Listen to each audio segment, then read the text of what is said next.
This covers pain and suffering. What about the probate lawyer? You already think you own my body. Why not my home, too? Live in your own kitchen sink, Brolic. I paid her $100. She's gonna slap him and storm off.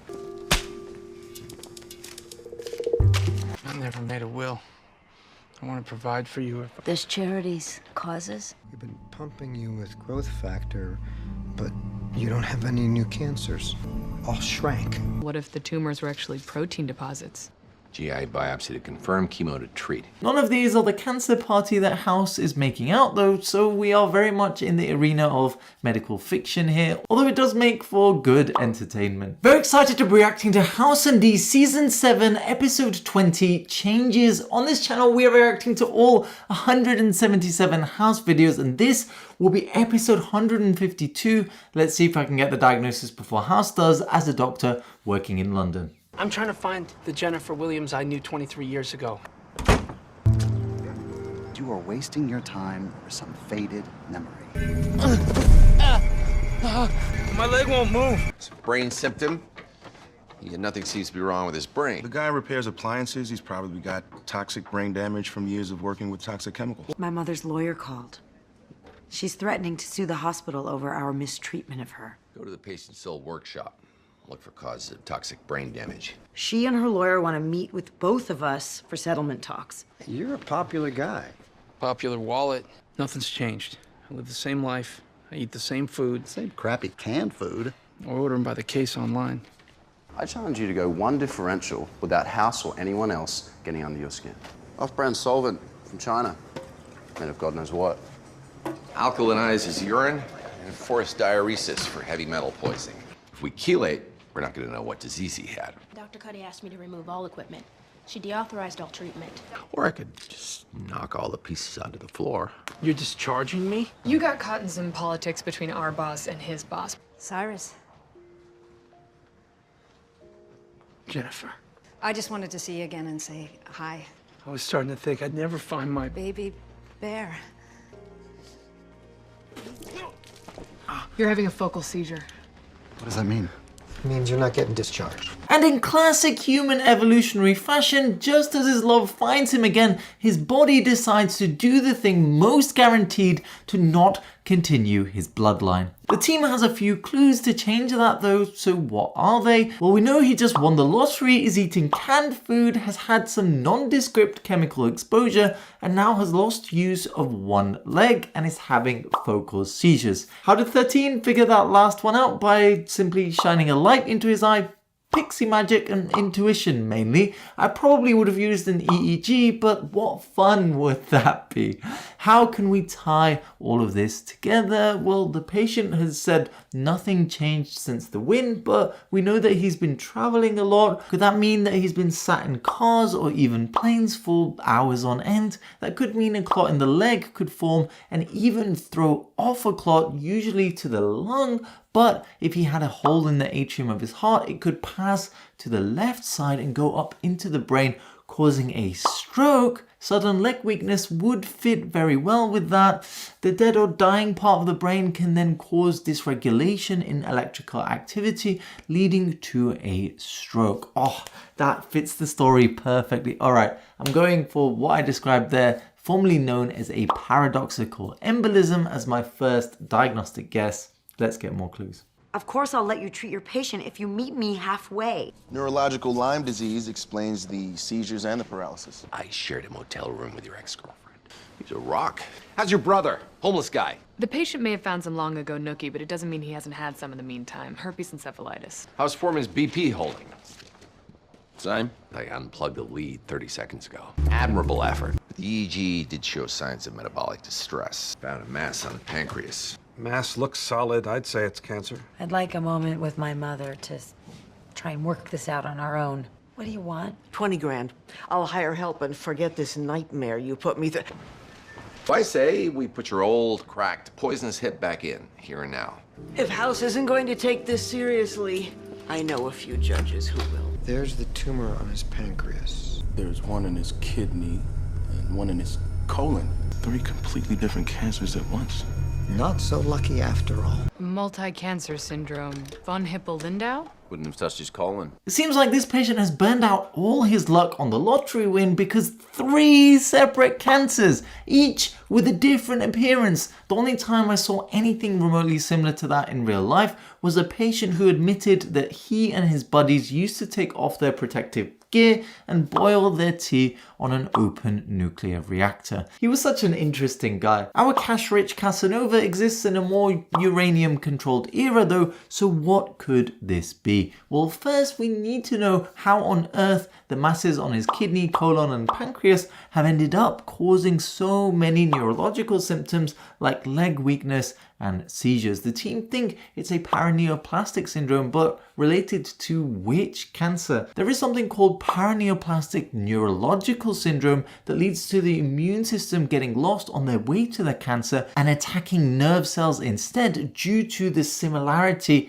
in their proteins. But what cancers cause that? Typically lung, breast and ovarian, but have been reported in kidney, pancreatic and colon cancer, which doesn't help us much. There could also be neurological changes from hormones produced by the cancers directly, as well, like if the pancreatic cancer was an insulinoma, that could keep dropping the sugars, leading to all the symptoms. Oh, that would be interesting because the way they could figure this out would be simply giving him a little drink of orange juice and he would get better. Glucose could easily be missed as well if people aren't specifically looking for it. All right, I like that diagnosis. Let's go for an insulin secreting pancreatic tumor as my second diagnostic guess. Maybe they're not even cancers in the first place, or the other ones aren't, but this one is. Let's find out. What if the patient's missing a tumor suppressor gene? What if we pump the patient full of vascular endothelial growth factor? You want to grow more and bigger cancers. This whole thing is idiotic. Go get Lotto Boy's consent and turn his cancers up to 11. I got a picture of my high school boyfriend. Who dumped you, leaving you unable to believe that anyone can rekindle an old flame. After I hooked up with his sister. We believe this is our best chance at finding the underlying genetic flaw. Will you marry me? Don't be stupid. We both need more time. And I believe we're gonna have it. She said she came for one night. Why'd she pack for more? She's here because an old beau struck gold. I need a hooker. Not if you can make that work. Tomorrow, I drive both of you to Arlene's. You're gonna write her a personal check for $30,000 and tell her she can stay in her own home with your blessing. I'm not paying for gas. I'm sorry. This covers pain and suffering. What about the probate lawyer? You already think you own my body. Why not my home, too? Live in your own kitchen sink, Brolic. I paid her $100. She's gonna slap him and storm off. I never made a will. I want to provide for you. There's charities, causes. We've been pumping you with growth factor, but you don't have any new cancers. All shrank. What if the tumors were actually protein deposits? GI biopsy to confirm, chemo to treat. Where did House get this mystery cancer fueling growth factor from? Did they even make vascular endothelial growth factor as a drug? I mean, we have growth factors and we even given them for cancer, but they don't necessarily fuel their growth. Like we can give GCSF, which stimulates our immune cells to grow after chemotherapy in patients who have low white counts. We can give EPO or erythropoietin in patients with kidney disease who have anemia to help stimulate blood cell production. None of these are the cancer party that House is making out though, so we are very much in the arena of medical fiction here, although it does make for good entertainment. That does leave me between a rock and a hard place though, as the only new clue I've been given is that the cancer is shrinking in response to a treatment that doesn't even exist. What do I do with that information? Well, I might as well open up a medical textbook on a random page and go for the first diagnosis that contains the letter Q. Oh wow! Durkheim's tenosynovitis. Oh, that explains everything. Anyways, it probably isn't cancer. It could be amyloidosis to be fair, but very unlikely in someone so young and no family history. I do wonder about his canned food diet. We really haven't explored that much. Maybe he gets a lack of nutrients from that as none of it is fresh. I mean, scurvy could work here In all fairness, and those masses could just be hematomas, collections of blood in various places, and the different appearances just represent how old they are. That could work, has an easy treatment, and could explain the neurological signs as well. Alright, I'm going for scurvy as my third and final diagnostic guess. Also, it's interesting, isn't it, how 13 is so suspicious of the resurgence of Jessica. Is there a precious metal to be dug here? Let's find out. Janet Hemorrhoid. That's not my name. It's why I'm here. I heard Cuddy quadrupled your clinic hours. You don't want to let go of Cuddy, so you're clinging to the negative interaction. The bad stuff beats nothing at all. You're blowing up not just your job, but any chance of any kind of relationship with her again. What's that? It's a check for $10 million. You've already been so generous. You wearing contacts under your glasses? They're tinted. Do you change your eye color? You don't have brown eyes? Where'd the name Baby Bear come from? It's a birthmark on your left breast. It's the one thing I never told you. That's why she doesn't know. Get out, both of you. Get out! You were right. I'm just another lottery fool. He's crashing. Everything's shutting down. His lungs and liver failed before we even started the chemo. I want you both to know I'm filing the suit today. We're not getting back together. It's the only explanation. She wants us united against her. Look at you idiots. Who else is going to put up with either of you? Some things take more than a common enemy. Common enemy. One way to trigger brain symptoms when there's nothing wrong with your brain. You have a teratoma. If I'm right, yours is filled with primitive cells, some of which developed into brain cells. There's not much difference between brain cells in your abdomen and brain cells in your brain. Cut out the teratoma, and what's left of your cancer. You should be fine. It's the real Jennifer. Or at least the only one to show up who actually has the birthmark.